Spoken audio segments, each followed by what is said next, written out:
I am a hospital worker in 2020, currently as worldwide novel coronavirus makes its way through the human population that I am a part of. And to expand this idea a bit more, this specific coronavirus expresses itself through mammalian populations and interacts with the immune systems of these animal populations.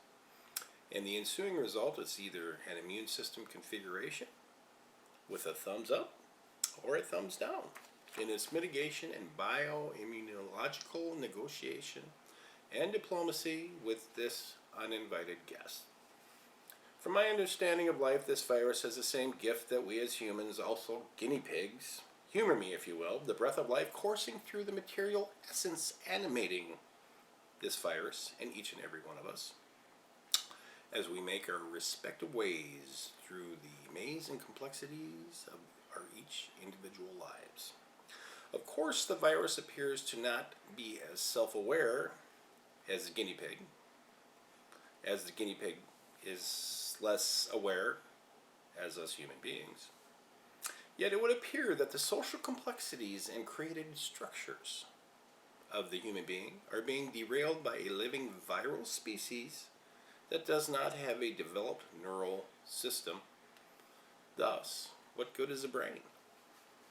In defense of the brain for all mammalian kind, it allows us mammals and non-mammalian kind to act out more than instinctual responses to the environment and to continue propagating our species, which is feed, grow, mate, defecate, as well as our individual selves through the same intricate universe.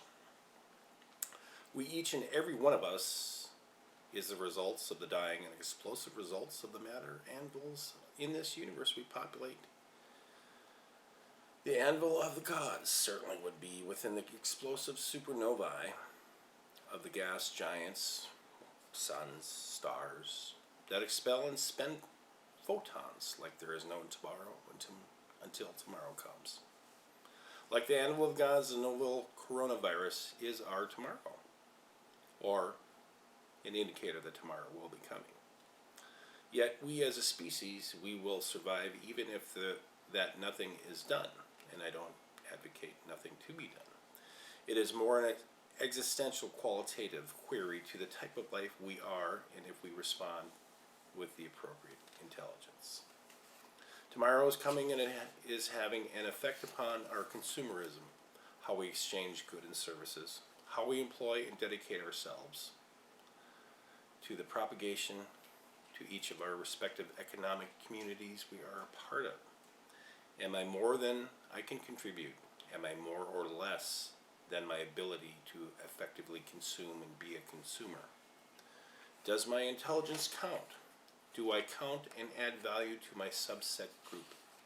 Also to the greater collective I am a part of versus apart from. The novel coronavirus, regardless of how you perceive it, has added more value to our existence by it challenged our individual existence. The coronavirus is challenging how we do business, how we interact with each other, and how we live, all without a brain.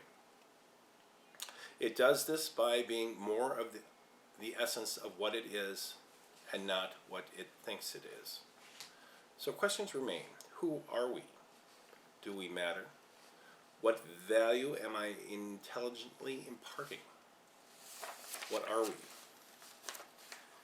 As a technician in the hospital I work in, my value is to effectively be a part of the transfer of goods from a non-sterile environment to a sterile field to assist the surgical interventions prescribed by the attending surgeon.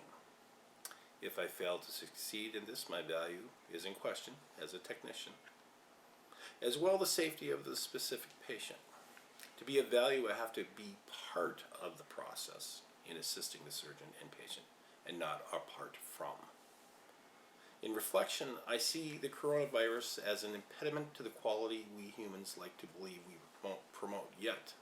The divisiveness of our response, political and social misinformation, looks from my perspective to promote the apart from. There is also much to be said about being apart from and the positivity that that can result from an individualistic venture for positive gain for the whole. Yet this is not the time unless your value system involves damaging 20% of the whole you are a part of. My thoughts on that are that that fee is too high a price to pay, and that the bill will come due sooner rather than later. Remember the gas giants, stars, solar entities? Even their utility bills come due. And who are you? Thank you. So yeah, all this thing about alien life and stuff like that, intelligence. Well, if